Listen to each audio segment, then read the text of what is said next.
video, we'll be discussing the Italian varietal Barbera. Coming from a home of Piedmont, we'll be focusing on two regions there, Asti and Alba. We are Teakwood Tavern, educating minds and palates on wine, spirit, and food. There are vineyards in Piedmont that have been growing Barberas since the 1300s. However, there are historians that think it was probably actually grown around Italy as early as 800 AD. Though up until recent history, the focus was more on just growing it in mass production and then often mixing it with other more tannic grapes. It was really seen as the wine of the people that everyone could afford and definitely focused more on quantity than quality. And then about 30-40 years ago, people really discovered how amazing this varietal is and have been playing with it and making amazing wine ever since. And in 1978, an Italian winemaker from Asti named Giacomo Bologna went to California to go wine tasting, and he came across his beloved grape Barbera. However, there the Italian immigrants had access to, French oak that they were playing with different barrel aging techniques.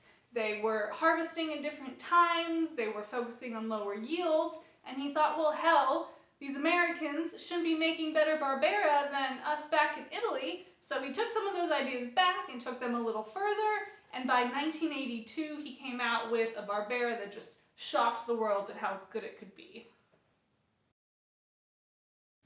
Piedmont is actually the northwest corner of Italy, nestled there between the Alps and the Mediterranean, which gives it a very nice cool but temperate climate, which grapes just love. Also the home of Nebbiolo. You may have heard of Barbaresco or Barolo, perhaps a higher price tag than our friend Barbera here. There's also two major cities there, so easy to get to, with both Milan and Turin making up a third of Italy's population. First, we're going to focus on the subregion of Asti, or the DOCG, Barbera de Asti. It's really the home of Barbera, considering that's where the revolution started. Also, they focus on Barbera as their primary red varietal, giving it the most desirable southern-facing hills. Also, it's a little warmer than other parts of Piedmont, so since this is a very high acid varietal, it keeps that acid in check. And then it has sandy soil, which Barbera just thrives on. There are two types of Barberas you might see coming from this region. Kind of the traditional, which is meant for drinking whenever, and then there's a superior, which has been aged for 14 months before release. 6 of those in oak, and it can probably sit on your shelf for a good long while. Both types have to be at least 90% Barbera, but most winemakers go with 100%, and they both boast the flavors of raspberry, plum, and cherry. You might also get some licorice and white pepper in there, as well as relatively low tannins, but delicious high acid. We're going to get to taste some wines, and I'm going to be joined by my lovely husband, John, here. We'll be tasting the Vietti Barbera de Asti. It's a 2017 100% Barbera. So jumping out of the glass, I'm getting fresh raspberries and some violet. Feel you on the red fruit. Definitely get some red cherry there. Also some herbaceous notes. I'd say eucalyptus is coming through. On the palate, some black fruit, so black plum, and then a little bit of cedar. So definitely a little bit of oak was used on this. Yeah, the black fruit, I'd say blackberry comes through very strong. Often you get that in a Barbera. I feel like I also get licorice. Gives it, a nice pungent spice to it.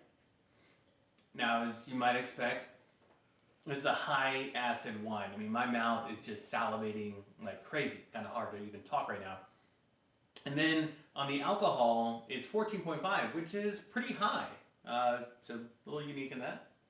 I also get more tannins than I would expect. I'd give them a medium. I mean, I feel that puckering in the top of my gums that I wouldn't necessarily expect from a Barbera, especially from Asti. But yeah, it's a medium tannin wine right there. The body in this wine is medium, and that's encompassing everything from the tannin that Shen just talked about, to the alcohol being 14.5 being high, and then the acidity. So really this comes across as one of the bigger examples of a Barbera. Yeah, I would agree. And for a $19 price tag, the finish, I'm getting about 22 seconds of desirable flavor there, which, I mean, I put it in a medium in the grand spectrum of things, but it's a solid finish. Now, Barbera is wonderful for just being able to open on its own where you don't need food. Kind of a great thing to just, drink kind of your day drinking on the patio. But it's also a wonderful food wine. Mm-hmm. It really helps you because of the high acidity. So you can match other high acid dishes, or you can use the acidity in this to cut through fatty dishes. So really this is like a great wine for like a charcuterie board, as well as like a tomato dish. Yeah, totally agree. Yeah, I mean, I could drink this all day with or without food. It's delicious. You might also find Barbera from the DOCG, Barbera de Alba. Alba is nestled there between Barbaresco and Barolo, so they like their Nebbiolo there quite a bit too.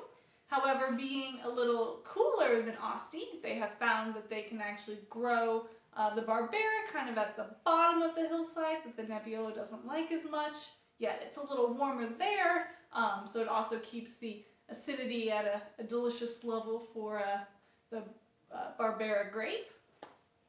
After Asti kind of changed how Barbera was being made, they followed suit.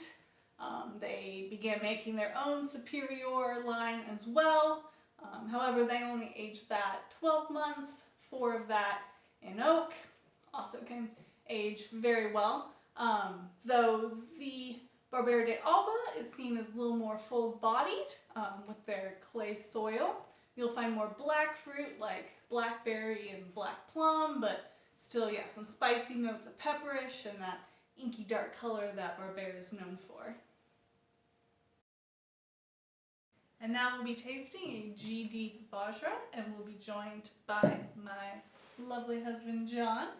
This is a Barbera de Alba, 2017, 100% Barbera. On the nose, getting some fresh strawberries and fennel. I got mint for sure. As well as you have some raspberry. Some black pepper and both black and red cherry on the palate. Oh, interesting. I get some wet stones, and also some red plum on the palate. It's also, I'd say, a medium high acid.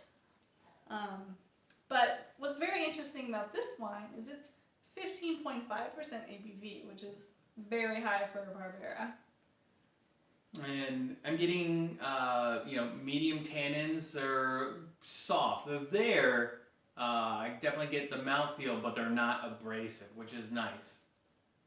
But with the higher alcohol, I feel like, and then, yeah, a little, maybe more tannin, but I'd say a little lower acid than maybe some Barberas.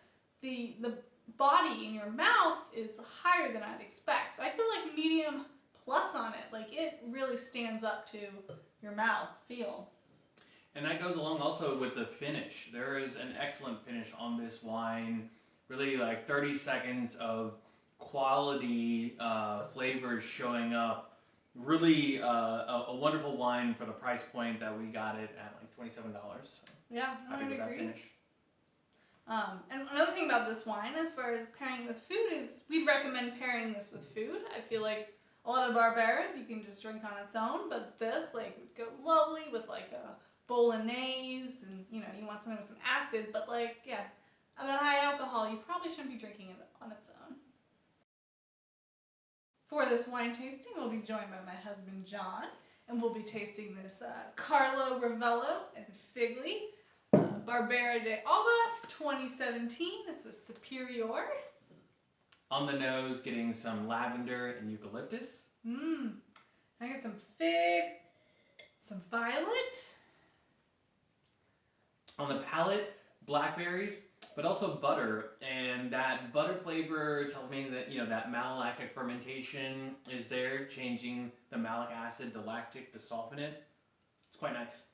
Nice. I'm getting some red plum and anise on in the mouth. It's really delicious. Acidity here is medium plus, and then on the alcohol we are at a 15%. For tannin, I'd say, yeah, this is a medium. It's there, but it's not overwhelming. It's quite pleasant.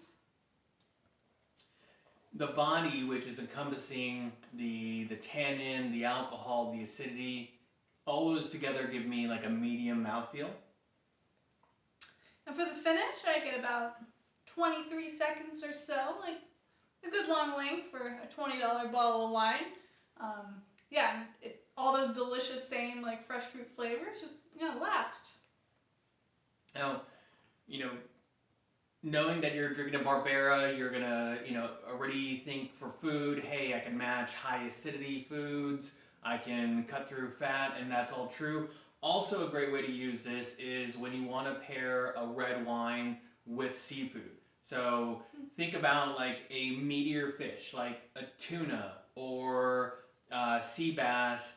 Any of those things that come in just have a little bit more firmness to them usually can take on a wine like this because the tannins aren't super high.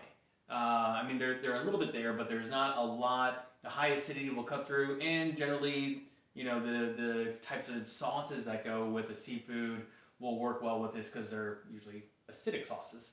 And so, great food wine. Sounds delicious, John. All the wines we tried were from the 2017 vintage, which was actually a very hot and dry summer over there in Piedmont. That led to high tannic, high ABV, just fuller bodied Barbera than your typical Barberas. So if that is your jam, you should go stock up on some 2017s. And if you want to learn more, check out our website at tequatavern.com. I did a full write-up with more information. If you liked this video, please subscribe to our channel, Tequa Tavern. And if you want to see more videos like this, click here. Thank you.